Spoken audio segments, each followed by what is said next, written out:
السلام علیکم پیارے بچوں، آپ ہر ضاد آسانی سے لکھ اور پڑھ سکتے ہیں۔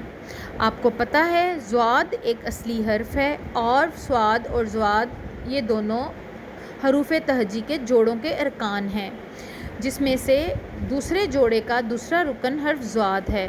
صاد کے اوپر کوئی بھی نقطہ نہیں ہوتا، جبکہ ضاد کے اوپر ایک نقطہ ہوتا ہے اور یہ ضا کی آواز دیتا ہے۔ آج ہم حرف ضاد کو چاروں مصوتوں کی آوازوں کے ساتھ ملا کر پڑھیں گے۔ چلیے ایک دفعہ مصوتوں کی آوازوں کو دہرا لیجیے۔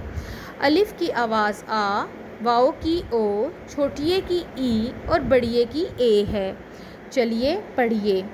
ضا آ زا، ضا آ زا، ضا آ زا، ضا او زو، ضا او زو، ضا او زو، ضا ای زی، ضا ای زی، ضا ای زی، ضا اے زے، ضا اے زے، ضا اے زے۔ دہرائیے۔